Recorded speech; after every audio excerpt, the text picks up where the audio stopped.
Today on Vegan Freak Radio number 83, we interview Nathan J. Winograd, author of Redemption, The Myth of Pet Overpopulation and the No-Kill Revolution in America.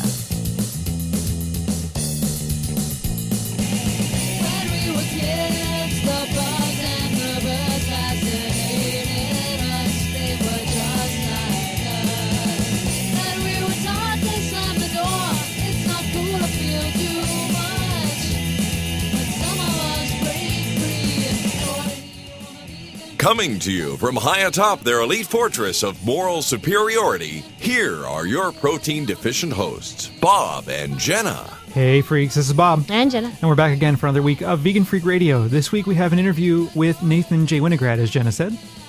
Very good interview, as I might say. It was a very good interview. I think it was a very provocative interview because he raised some very big points that I think every vegan needs to hear and anyone who's interested in the animal rights movement needs to hear. Definitely.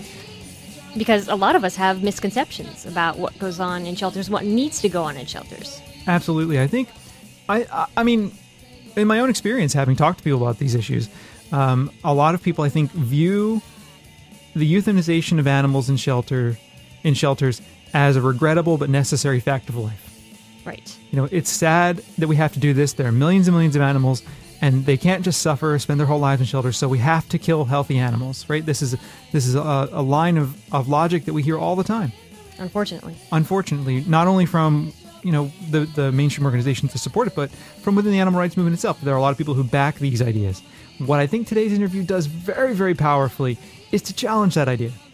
Yep, to get you thinking that we don't need to do this. There are other ways to do this. There are indeed, and that's what I think is one of the most powerful things about what Nathan says in the upcoming interview. He talks about how institutional inertia has driven this kind of trend of killing animals for years and years, and he talks about ways in which we can reconceptualize shelters and reconceptualize our relationship with animals, with the public, with all kinds of different, I guess you'd call them stakeholders, to really think about how we might save animals rather than killing them. Yes. It's just a change in focus, and it's a very powerful change in focus. And he's shown that he can do it in different parts of the United States, which I think is also very powerful, the examples that he talks about. Absolutely. So buckle up, hang on. This is a good interview. It's about a little under an hour long, but stay tuned, enjoy it. It'll get you thinking. Make a note of what's bothering you. Call us with questions. Call us with ideas. We want to hear back from you on this. I know that this is going to be a provocative topic for a lot of you, but I think it's really powerful, and I want to encourage you to listen to it. So without further ado, here is the interview with Nathan. Nathan J. Winograd is the director of the National No-Kill Advocacy Center. He is a graduate of Stanford Law School, a former criminal prosecutor and corporate attorney, was director of operations for the San Francisco SPCA and executive director of the Tompkins County SPCA, two of the most successful shelters in the nation. He has spoken nationally and internationally on animal sheltering issues, has written animal protection legislation at the state and national level, has created successful no-kill programs in both urban and rural communities, and has consulted with a wide range of animal protection groups, including some of the largest and best known in the nation. His work has been featured in such widely read publications such as Reader's Digest and USA Today, industry publications like Animal People, Cat Fancy, and Best Friends, and newspapers from all over the country. His creation of the nation's first no-kill community was named one of the top 100 achievements in the United States by Metropolitan Home in its 2005 Best of the Best issue. As a nationally recognized speaker, Nathan has also spoken at national animal welfare conferences from coast to coast. He has spoken internationally as well, as a guest of the Canadian Federation of Humane Societies, and has been invited to speak as far away as Australia, Ireland, and the Czech Republic. He has also lectured on animal sheltering ethics to students at Cornell University's College of Veterinary Medicine and at the UCLA School of Law on animal law issues. Nathan is joining us today to talk about his book, Redemption, The Myth of Pet Overpopulation and the No-Kill Revolution in America. Welcome to the show, Nathan. Thank you for having me. Well, we're really glad that you're going to join us today because I have to tell you, I read this book, Redemption, and I was awestruck by it in a lot of ways, and I couldn't believe some of the things you were talking about in this book. I couldn't believe that things were the way you described. I mean, it's not that I don't believe what you've written, but I couldn't believe that, you know, there was all this kind of institutional inertia in place and things like that. So I wonder if you can maybe give us a quick overview of the book.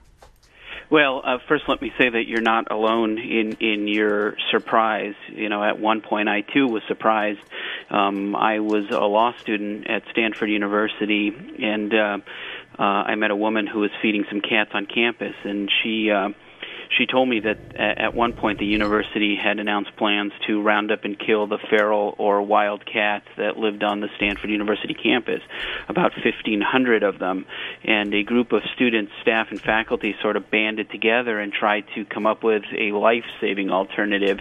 And they turned to the local shelter, the Humane Society of Santa Clara Valley, thinking that saving the lives of these cats would be within the humane mission of the Humane Society, but in fact the Humane Society sided with the university and said that the cats should be trapped and killed because they weren't socialized to people and therefore not adoption candidates. And so the group turned to the nation's largest and wealthiest animal protection organization, the Humane Society of the United States, thinking I guess naively thinking they'd get a different answer. And in fact HSUS also sided with the university, saying the cats should be killed. For me, that was my lesson in the status of animal sheltering in the United States, and I sort of pledged at that point that I would dedicate my life to changing the status quo. And I did go to work for the San Francisco SPCA at a time when it was committed to becoming the first city, or leading the effort for San Francisco to become the first city in the United States to end the killing of healthy homeless dogs and cats. And when that achievement was reached, which everybody said was impossible, I would have thought that the nation's shelter directors and animal protection organizations, at least the ones that focus on companion animals, would have cheered, but in fact they denigrated it. Man, in the book you talk about shelters being stuck in this, and what you've called this adopt some, kill the rest thinking, and I'm wondering, why are they still stuck in this? What are the reasons that they give? I mean, I know that in the book you talk about some of this, and maybe you talk about why some of those reasons are problematic. Well, I think the biggest reason is, and I think you sort of nailed it in your first question, is what I call institutional inertia. I mean, we've been told in sheltering for well over a century that there are just too many animals and not enough homes. And what shelters have done is what I call a failure of passivity, meaning that, every day they open their doors in the morning, they close their doors at the end of the day, and then they just simply tally the number of animals that come in, tally the number of animals that go home, and when intakes outpace adoptions, they sort of come to this conclusion that there's simply too many, and they execute the remainder. But what sort of is the central premise of the no-kill philosophy, if I could summarize it in one word, it's being proactive. So rather than just wait for adopters to come to the shelter, progressive shelters will take the animals to the adopters. So they'll take them to where they live and work and play, setting up adoption centers in local malls and shopping districts and retail areas in the residential neighborhoods, thereby increasing the number of homes. And I think that's the primary reason. But I also offer 5 or 6 other theories in the book. One of them being guilt. That if shelter directors were to acknowledge that there is another alternative to the killing, then that killing becomes unnecessary, and then they have to take responsibility for causing the barrels to fill every day with the bodies of furry animals. And I think a lot of shelter directors aren't willing to look that way. But regardless of the reason, I think at the end of the day, no theory or no reason is acceptable, because if there are life-saving alternatives that shelter directors simply refuse to implement, then to me that's a great failure of caring. And in the book I talk about it. It would be like a doctor refusing to keep pace with the state of medicine and treating pneumonia with leeches and bloodletting and incantations, as opposed to fluid therapy and antibiotics and rest. And in sheltering, I think we have the same thing, because there are communities nationwide that have ended the killing of savable animals, and they've all done it using the same model, the model that was pioneered in San Francisco. And I would add that it's been successful in every community where it's been comprehensively implemented. So for me, at the end of the day, there's simply no excuse. What does that model look like? And maybe also you could touch on this idea that in the book you discuss how shelters were kind of, in a way, alienating and blaming the public. I mean, you talked about hours, but Maybe you could talk about some of those two things together if they fit. Yeah, it's in San Francisco there was no model, so it was sort of trial and error and trying new things and seeing if they worked, and sometimes they did and sometimes they didn't, and sometimes they needed to be modified, but it was always goal oriented. What happens too often in this movement is shelters simply reach down into the same old bag of tricks and do things the way they've always done it simply because that's the way they've always done it. And I argue in the book that that's sort of the epitome in terms of the definition of insanity, doing the same thing over and over and expecting a different result. And in San Francisco, what sort of came out of the successful effort at the end of the day was a series of programs and services that I like to collectively call the no-kill equation. And they're really community-oriented. Too often in this business when we're involved in animal protection, and it doesn't matter whether it's companion animals or farm animals or animals used in research or for quote-unquote entertainment or killed for sport, we tend to adopt a very cynical and almost angry view of humanity. And, as a former prosecutor and as a former animal control director, yes, I've seen the ugly things that people can do, not just to the animals, but to each other. But that's only one part of humanity, and at least as it relates to dogs and cats, and I have no doubt we have further to go when it comes to other species of animals, but as it relates to dogs and cats, as a general rule, I'm not denying your responsibility, but as a general rule, the majority of us really love dogs and cats.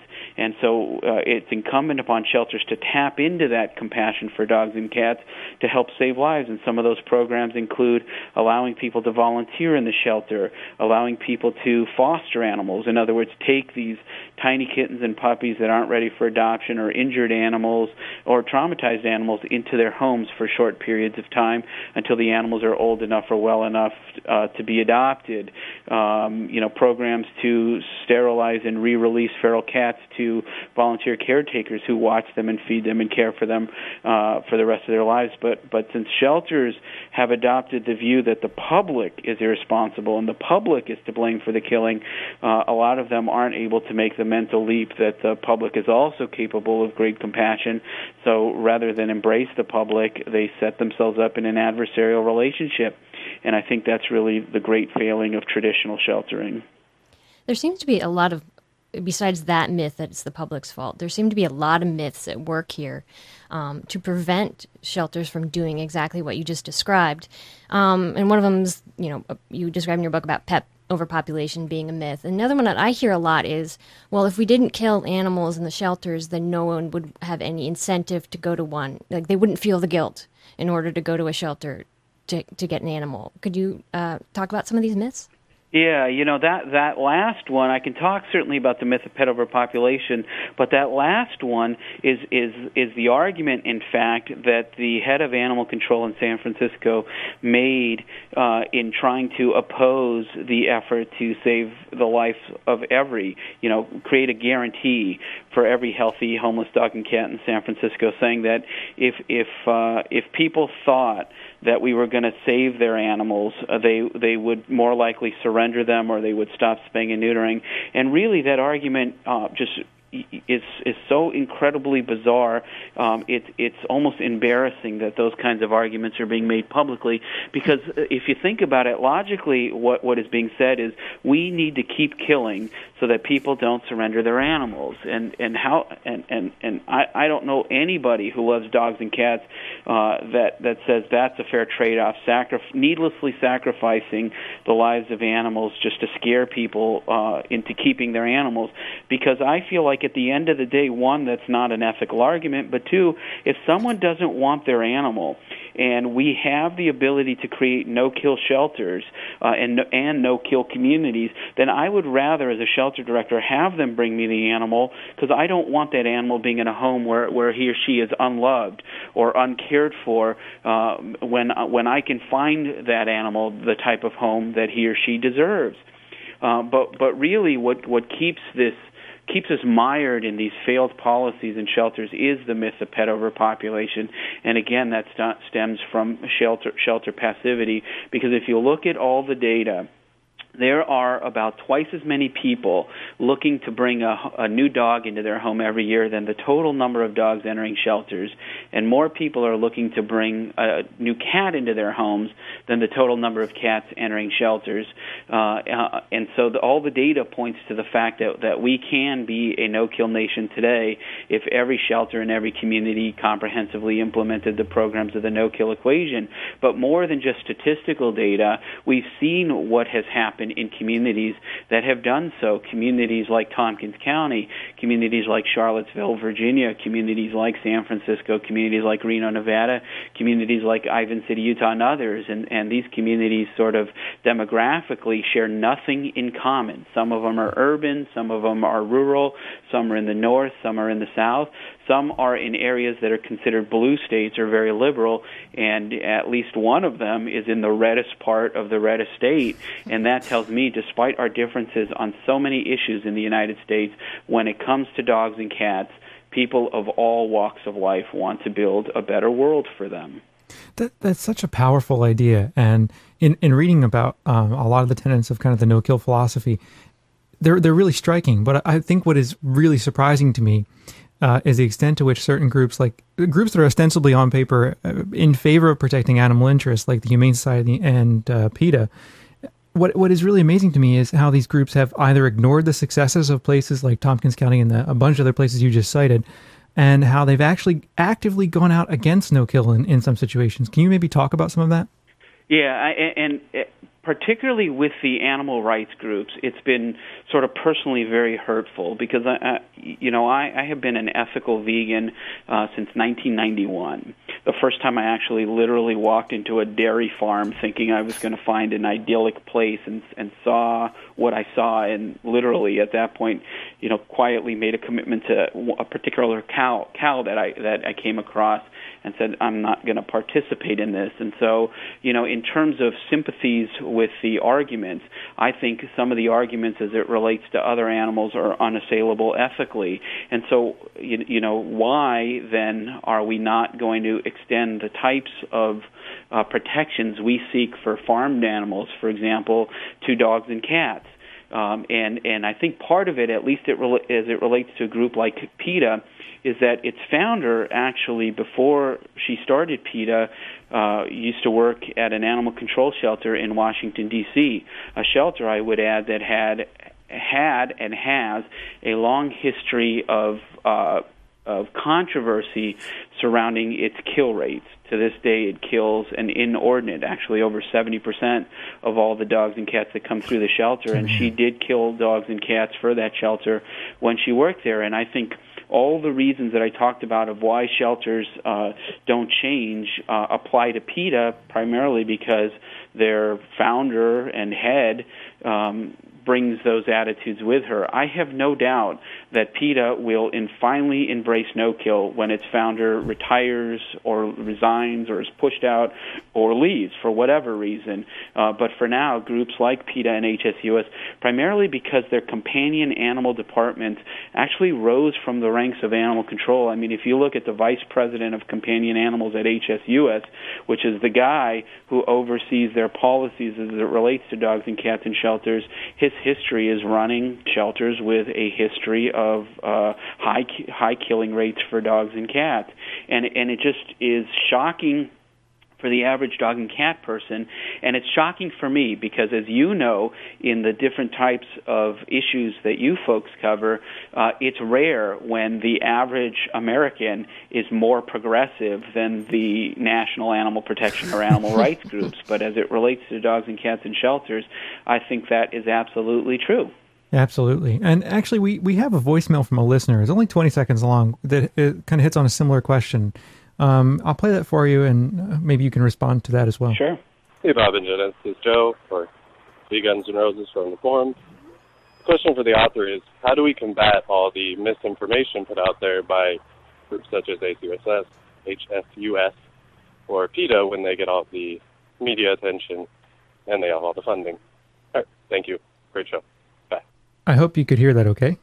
I did, and it's a great question. So basically he's asking, since groups, I'm going to paraphrase, that since these groups seem to have a lot of money and a lot of sort of media power and market power, how do we overcome their message? And, what we have that they don't have, and which is rare in other areas of animal protection in terms of majority, but we have a majority of the hearts and minds of the people or citizens.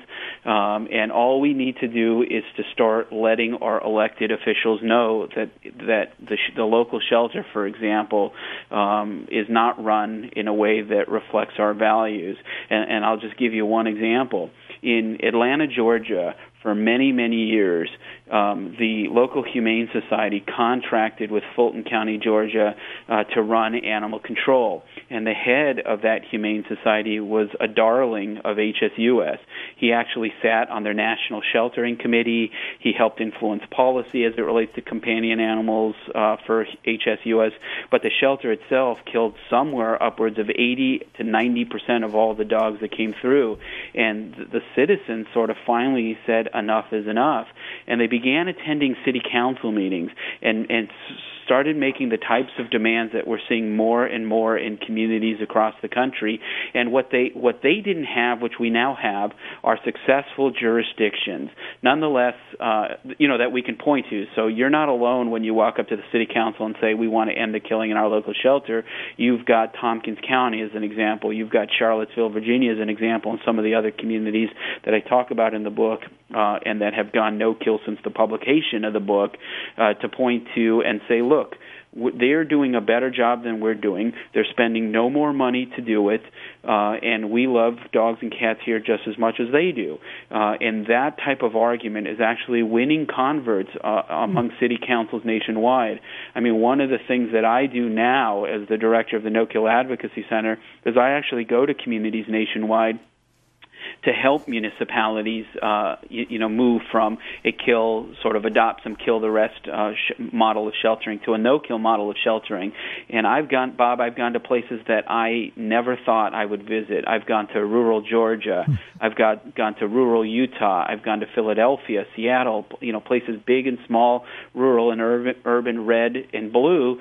And at the end of the day, I've seen how passionate both political parties and people of all walks of life that sit on these city councils are when it comes to dogs and cats. And I think that's what makes this an issue that is so ripe for victory and so important, not just in and of itself, but for the animal rights and animal welfare movements. Because for me, this issue is the bridge that will lead to success in other areas of animal protection, because people have a very real and deep and personal relationship with their dogs and cats, and they learn compassion, and they learn that their animals think and feel and suffer, and with the right information and the right message, we can extend that sympathy and that compassion to other species of animals.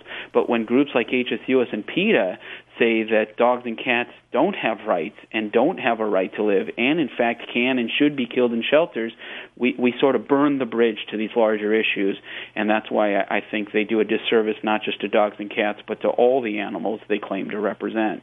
That's an excellent point. When I teach any classes on kind of animal rights issues, I immediately go straight to people's companion animals because it gives me, like you said, an immediate bridge right into the issue. And so I couldn't agree with you more. Also, I mean, in our experience, we one of the dogs that we adopted, she's a black dog, and she was in a shelter for a year before she came to us at a no-kill shelter.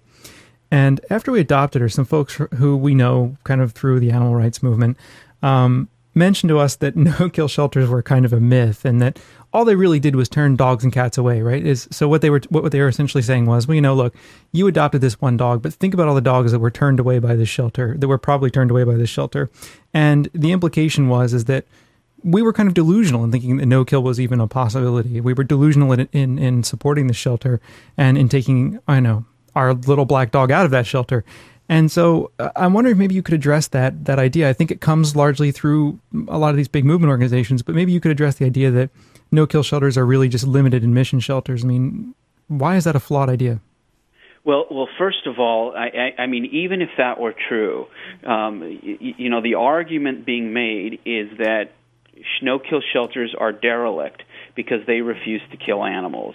And so it's almost like the people are arguing that it's better that shelters take in animals and kill them than say we're not going to be in the killing business. And it's almost like saying to, a homeless shelter that deals with homeless people, let's say that can only afford to feed, provide food for 1,000 homeless people a day, and it has to turn away 500 at the end of the day. It's almost like saying, why aren't you doing more? I mean, if a shelter can't do more humanely by not killing, it's not obligated to do more. And as at least it relates to your little dog, the fact that the shelter made a commitment to keep this dog alive is important for the life of that dog. And you now have a dog that would have otherwise been killed at a traditional shelter. But at the end of the day, it's not even true, because what I argue in the book is that while we want no-kill shelters, our goal are no-kill communities, meaning where none of the shelters in the community kill savable animals, and that actually has been achieved because, for example, in Tompkins County, New York, the animal control shelter there actually is mandated to take in all animals as an open admission facility, and it's saving and has since 2002 saved somewhere between 92 and 93% of all the animals. Now, at the end of the day, unfortunately, there are going to be some animals, and I would argue that it's less than 7%, who are truly hopelessly ill or injured, and for whom keeping them alive might even be cruel. And unfortunately, at this point in time in history, there's always going to be some dogs, and I would argue it's less than 5%. Who are truly vicious with a poor prognosis, and adopting them would be dangerous. But for the 93+% of all the dogs and cats entering that shelter since 2002, they have been guaranteed a loving new home. And that's true now in Charlottesville, Virginia, where the open admission animal control shelter is saving year to date 94% of all dogs and cats coming through its facility. And it's also true in other animal control shelters. So a no-kill shelter, right at this point in history, is more likely to be limited admission than not. But there are no-kill communities and no-kill shelters that are both private and public, that are limited admission and open admission. And if all shelters implemented, as I said, comprehensively, the programs and services of the no-kill equation, then they too can achieve success regardless of whether they're open admission or not. And I think where that came from, Bob, is really the backlash from traditional shelters and from these large national groups that wanted to defray criticism for killing, and I would argue they do that by painting the alternative as darker. Mm-hmm.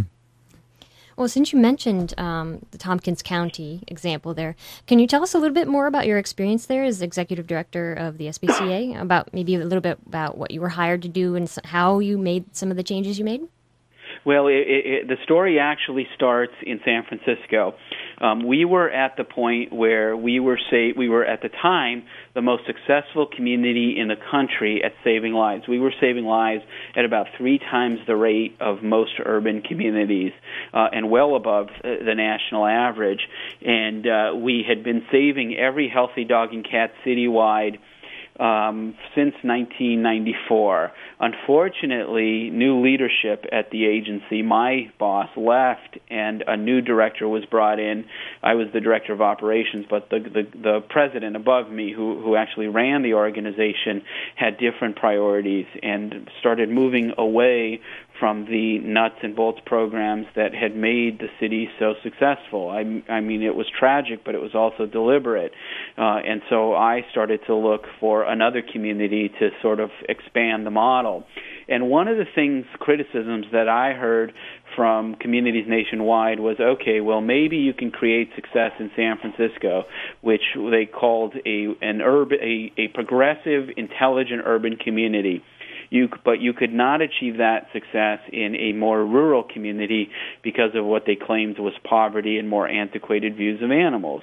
And so when the Tompkins County job opened up in what I call a rural/semi-urban community in upstate New York, I took it because I wanted to prove that the concepts of whether a shelter was limited admission, open admission, urban, rural, didn't matter. That the only thing that mattered was whether the shelter had sort of embraced this culture of life-saving and followed through with the programs and services that made it possible. And so when I got to Tompkins County, I inherited a shelter that was geared to overkill just like any other. I inherited a shelter that I thought had very poor care of the animals, which is not uncommon, and a staff that never once saw the killing as its own fault. It sort of adopted this convenient excuse that the fault belonged to the public and that they were merely doing the public's dirty work. But I didn't drive 3,000 miles and move my family to kill animals, and so I took killing off the table, having brought with me the lessons I learned from the then most successful community in the country. And what I found was, rather than the stereotypes of a community that didn't care about their animals, every time I appealed to the community for help, the community responded overwhelmingly, and we reduced the death rate by 75% very, very quickly, virtually overnight. Never once killed a healthy animal, and became no-kill in 2002, 6 months after I got there, and literally created the nation's first no-kill community. And since then, several other communities have followed the model, and what has been really exciting for me and what bodes well for the future is no matter what excuse has been offered, it's been overcome. So after Tompkins, for example, was successful, the argument became you can do it in the north, but you can't do it in the south, in the southern U.S. because of what they said was mean-spiritedly what they called the Bubba factor. And so we took the no-kill equation to Charlottesville, Virginia, a community in the south, and created a no-kill community. And then the final argument, they're still arguing it's not possible, even though it's already been achieved, but then they claimed that you can create it in those types of communities, but you can't create it in rapidly growing ones. So, for example, if a community is expanding, seeing tremendous urbanization and urban sprawl and suburban sprawl, there would be this mass influx of new people and new animals, which would quickly overwhelm the infrastructure of animal control, forcing them to kill. So we took the model to Reno, Nevada, which is the fastest-growing county in the country's fastest-growing state, and they've cut the death rate in half and more than doubled adoptions, and they are now saving 92% of all the dogs and over 80% of the cats, and that has happened overnight. That's amazing. Yeah. It's just simply, it's incredible. And I don't know, it frustrates me so much to think that there are still shelters out there that are doing the same old thing over and over and over again, really out of the sense of inertia. I find it so frustrating. How do you not find it so incredibly frustrating? Well, you're assuming I don't find it frustrating. Well, you do it for your living, so I guess that helps. Right, but sometimes I feel like I just want to hit my head against the wall because how many more examples of success do we need before finally people say enough is enough? And you know what it comes down to, and it's sad and it's unfortunate, but the reality is the reality, and that is just because an organization comes with the name Humane Society, and just because an organization claims it's all life is precious in its mission statement, doesn't necessarily mean that it's run by individuals who are passionate about saving lives. And that's why I argue in the book that, we've got shelter directors who are mired in these failed ways of doing business, and to achieve success nationwide, the first thing we need to do is to reclaim these organizations and fill them with people who might not know, going in, what's a parvicide or what the vaccination protocol should be. All that stuff can be learned, but what they need to have, which I have seen firsthand, a lot of shelter directors don't, is a passion for saving lives. And so I always like to remind people that we don't know who the no-kill leaders of tomorrow will be. And I would argue that anybody with a deep and abiding love for animals and a can-do attitude should and can take over leadership positions at these shelters, and they will achieve the kinds of success that were once dismissed as smoke and mirrors by leaders of the past. And what stops people from going into those positions is this idea, well, I can't kill animals. And my argument to them as an ethical vegan and an animal lover is you don't have to. You know, one of the things I really like about your book is that it around the end of the book, you start talking about how we need to have a movement where we aren't afraid to really vigorously debate issues. And I think that there's some suppression of that. And I think that's such a valuable insight in the book. Well, I absolutely agree, and we've argued to each other for, I think, too long that movement unity is a value that is sort of sacrosanct, that if we fight amongst ourselves, then we can't fight our common enemies. And I would argue that that is the basis of stagnation, because if you look at sort of the more progressive elements of our movement, and I don't care whether it's companion animals or animals that are killed for food or animals that are used for entertainment or animal research or what the animal exploitation going on is. It has been people who are sort of beholden only to their conscience that have taken initially unpopular positions that have sort of made these tremendous gains that have moved us forward. And when we stop saying this is wrong, just because we want to go with the crowd that we identify with, then I think that we will have betrayed the very animals that sort of got us into this movement in the first place. And we owe no duty to any group, regardless of what they claim or their mission statement is. The only duty we owe is to doing what's right and to the animals who are dying when we don't stand up for them. But if you do that, then the power groups, the groups that hold market power, the HSUSs, the PETAs, then they label you divisive. And I think that's unfortunate but real, and something we need to ignore so that we can keep pushing the envelope of life-saving, not just for dogs and cats, but for all animals. In the book, you talk about this whole issue of temperament testing, and you kind of talk about pit bulls. And I'm wondering if you could talk about some of the flaws of temperament testing as it's currently practiced. Absolutely, but let me backtrack if I could for a moment and say, in the book, although I don't nearly give it its due, I do mention that, at this point in history, there are some animals that are too injured or too ill, truly suffering, that are killed in shelters. And there are some dogs who are truly vicious, whose adoption would be dangerous. I'm not saying that their killing has no ethical issues surrounding it. I mean, I am hopeful because there's a growing movement of sanctuaries and hospice care groups that are sort of challenging that notion. And they're saying if an animal is ill, hopelessly ill, but has 1 month or 2 months or 3 months where that animal can have some quality of life, the same way we treat people who are dying. Someone's got advanced cancer with a poor prognosis and only has 3 months to live. We don't euthanize them. We let them live their lives and give them as much comfort and compassion and love as possible. And that movement is growing. And I think that movement is even going to challenge the no-kill paradigm, and I look forward to having that debate.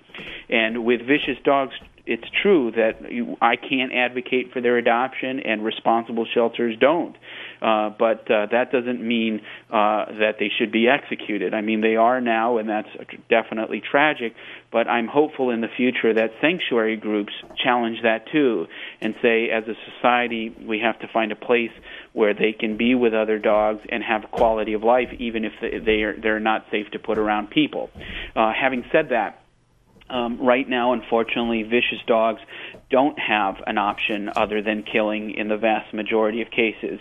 But I take great lengths in the book to argue that we need to, when we're going to claim a dog as vicious, we need to do everything in our power to make sure that, how we get to that determination is comprehensive and rigorous and fair. And the process that shelters use today is a process called temperament testing, which is where they put the dog through a series of exercises that the dog would experience outside inside the shelter and see if the dog responds viciously. But unfortunately, the way it's currently done, the way it's being promoted by groups like HSUS, is incredibly unfair to the dogs and results in too many dogs being killed who are not vicious at all. For example, I was at my veterinarian's office not too long ago because unfortunately my cat was at the end of his life, and I was looking up, I was sitting in the waiting room, and they had that show Animal Planet on TV, and they showed this show called Houston Animal Cops. And they took this dog, this beautiful dog, from a neglectful situation where the dog wasn't being fed properly. And they took the dog into the shelter, and they were prosecuting the woman. And this dog was about 50 pounds underweight. And what they did was temperament evaluated the dog. They put food in front of the dog, and they tried to take the food away. And when the dog growled, because he didn't want the food away, they claimed he was vicious, and they killed him. That, to me, is adding the ultimate insult to a life of injury for that dog, because that dog was not aggressive. That dog was hungry. Yeah. That dog was 50 pounds underweight. And what a progressive and shelter would have done was brought that dog up to weight, because that dog has not had groceries or a meal on a daily basis for months, which was the basis for the cruelty case. And to show that dog food and then take that dog away when that dog is wired to think, I don't know when my next meal will come, was a tragedy and a travesty. And that's what shelters are doing to claim dogs are vicious. And that way they can tell the public, well, we're saving, quote-unquote, all adoptable animals, when in fact they're just mislabeling animals as unadoptables, animals that could be very loving and are very safe, and killing them. And I'll tell you, in all my years of running shelters, I have never once killed a dog for growling around the food bowl. One, because we can always correct that behavior with 1 or 2 weeks of rehabilitation, and two, because rarely is what we are seeing true aggression. More often than not, what we are seeing is a skinny dog who is hungry, and all it takes often is bringing that dog up to weight. But that's what shelters are doing now, and those are the types of things that I think people who care about this issue need to be vigilant, because there are too many shelters that are embracing the language of no-kill, but not the philosophy, not the culture, and not the programs and services that save lives. So regardless if a shelter says we're no-kill, at the end of the day, if they're not saving over 90% of all impounded animals, then they're selling you a line. And it seems like there's also this general need for education about dog behavior out there as well. Well, absolutely. And you know what we found in progressive shelters, that's actually one of the programs of the no-kill equation, and that is helping people overcome what they see are problems in their relationship with their animals, but more often than not is either normal dog behavior that just needs to be channeled, or the person's ignorance. So, for example, a dog is barking, and the person's ready to give up on the animal. There's actually only 4 reasons why dogs bark. And all you have to do is spend 20 minutes on the phone with someone as a shelter employee and actually walk them through the steps to determine what kind of barking it is, and all of them have a very quick and easy fix. And when you do that, we've done some surveys and found that as much as 80% of the people who are going to surrender their animals with quote-unquote behavior problems end up keeping them if they're given good advice, education, and help in resolving some of those problems. But too many shelters, again, are passive. They don't trust people. If someone calls and says, I want to surrender a dog, they instantly think they're a lousy human being and this dog is better off dead than with them, rather than ask the question, what's wrong, and can we help you try to make it right? Excellent. Do you have a few more minutes? I don't want to take up too much time. Okay, much good. time as you guys want. Excellent. Because we have just a couple more questions. Sure. In the book, you talk about trap, neuter, release of feral cats. I was wondering if you could maybe discuss that strategy a little bit and some of the opposition to it, both historically and presently. Well, this sort of goes back to the Stanford Cat Network experience, where the university wanted to trap and kill these 1,500 feral cats living on campus, and the Humane Society of Santa Clara Valley concurred with that decision, and the Humane Society of the United States concurred with that decision. The concept of TNR, or trap, neuter, return, or trap, neuter, release, is a program where these unsocialized alley cats, sometimes they're called bush kitties, sometimes they're called feral cats, they are humanely trapped. They're sterilized so that they don't reproduce. They're given a rabies vaccination in the vast majority of cases, and then they're re-released back to their habitats where they're watched and cared for by volunteers. And it's a program that has been successfully practiced in Europe for decades. And it really started catching on in the 1990s in the United States, the early 1990s, although it had been practiced in the late 1980s, and there's at least one colony that goes back further than that. But it's a program that is really revolutionizing sheltering nationwide, because that program is single-handedly responsible for the biggest declines in cat killing in shelters nationwide. In fact, there was a recent study in the Journal of the American Veterinary Medical Association that did a survey of shelters, every shelter in Ohio, and found that the only shelters that were seeing declines in impounds and killing were those shelters that had TNR programs. And yet, historically, the large national groups like HSUS attacked those programs and, in fact, said that because cats are domesticated animals, they belong in homes, and if they're unsocial, then they're better off dead. And they made a whole series of arguments like they're suffering out there, or they're killing birds, and all these arguments. And they actually said that mass killing in shelters was the only practical and humane solution for the issue of feral cats. And again, what kind of group that sets itself up as animal protection is out there denigrating and calling for the killing of cats? But that is the status quo in the companion animal movement in the United States. And more importantly, when you look at the arguments, they tend to be false. This movement makes a lot of decisions, if I can use a pun here, based on unfounded dogma. When if you actually look at the data and look at the facts and look at the studies, they usually come out on the side of the animals. There was an 11-year study of feral cats. It's the most comprehensive study of feral cats today, found that outdoor feral cats had an average lifespan of over 90% that of the house cat. So in other words, they have similar baselines for life expectancy. They have similar baselines for health. They have similar baseline for all these other issues, and so cats out there aren't suffering. And then when you look at the predation studies, they actually show that feral cats are actually very poor predators of birds, that they're not impacting bird populations the way groups like HSUS have said. What's killing the birds is human encroachment on their habitat, it's the use of pesticides and other poisons, and is overtrapping. But at the end of the day, you can never make the ethical argument that because some of these cats will potentially suffer at some time in the future, that they should be killed, that they should all be killed now. That's just inherently unethical, even though it's an argument that HSUS and other groups have made for many years, and some of the groups make to this day. Man. After listening to all of this, I'm sure many of our listeners are probably wondering what they can do to sort of change this whole atmosphere of, killing is the only solution that we have.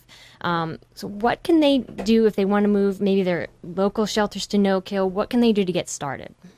Well, on the No Kill Advocacy Center's website at nokilladvocacycenter.org, we have a whole section called Reforming Animal Control.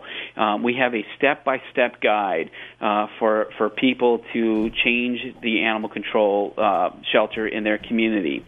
We have model legislation that if animal control won't change willingly, that they can seek to pass, which will force them to change legally.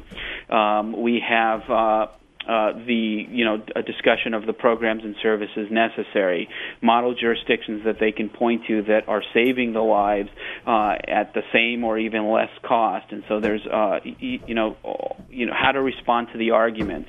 how to wage a public relations campaign, all of it there. It doesn't cost anything. All they have to do is click and print and really band together. And I think what they'll find is that they're not alone. When they start making the claims publicly, when they write the letters to the editor, when they write to city council or show up at city council meetings, they'll find that most of the people share those values. And so it's a question of getting together with like-minded individuals and really challenging the status quo. Because at the end of the day, we are paying for the killing through our taxes and our philanthropy to these organizations. We're being blamed for the killing because they blame the public. The killing is being done in our name as citizens, but we aren't paying the ultimate price. I mean, that is truly being paid by the animals who are unfortunate enough not to enter a shelter that has not embraced a culture of life-saving. And because we are not paying that ultimate price, it is incumbent upon us to give voice to those animals that don't have one. And when the shelter in our community doesn't reflect our values, we have to stand up and say enough is enough. Absolutely. I couldn't agree with you more. Nathan, I want to thank you so much for being on the show. It was extremely powerful, and I hope people will take it to heart and go out and make changes in their communities so that we can actually begin to actually realize this vision of a no-kill country. I also just want to add very quickly that if you want to learn more about Nathan, you can go to his website at nathanwinograd.com. We'll put links to that in the show notes, also the NoKillAdvocacyCenter.org. And where can people get your book? The book is available through, all the internet sales sites like Barnes & Noble, Borders, Amazon, and stuff, and it should also be available through their local bookstore. Excellent. Thanks so much for being on the show, Nathan. We really appreciate your time and your powerful message. Thank you very much. It was my pleasure. Okay, we're back. Yes, and thank you once again to Nathan for talking with us. Absolutely, and you can find out more about his organization and his book and all that on the interwebs, of course. Of course. Talking with him made me, I always think about my grandmother as an example. And I think I've talked about her on past shows. My grandmother volunteers at a no-kill shelter. And this is in the middle of nowhere, Pennsylvania. Yes. It's a small town, rural, red state part of Pennsylvania. And these people have gotten together and have gotten people to donate land to them. They go out to the mall all the time. They bring the animals with them. They are in the public. They do fundraisers. They are, just a group of passionate people who don't want to see animals die. Absolutely. And, and unfortunately, these people aren't like vegan or anything, but there is the passion that's there. And they just decided they're going to do this. They foster animals. They're putting together the shelter, and they've decided no kill is the way they have to go. Absolutely, and they're doing a lot of the things that Nathan talks about in his book. Exactly. So it's very empowering to know that there are places around the U.S. that are doing this. Absolutely, and what I like about what Nathan says is that he wants to give you the tools to make these changes locally. Yes, and I think that is extremely powerful and important. Cool. Well, that's it for this week. We'll be back again next week with some Vegan Freak Radio at some point or another. Yes. Definitely. Good. I'm waiting for the dogs to be bad. Yeah, I know. They're under the table. They're sort of snipping at each other and creating static. I just thought before I go into my next little piece, I wanted to make sure the dogs weren't going to interrupt the show. Okay, there we go. Anyway, we want to ask that if you enjoy Vegan Freak Radio, a couple things. Please think about telling a friend about Vegan Freak Radio. Think about signing up for our email announcement list. All we do is send you an email when the show comes out. And positive reviews at the iTunes Music Store do help us greatly. We have a lot of good reviews there, but a few more always help. So if you like the show, please go to iTunes Music Store and say so.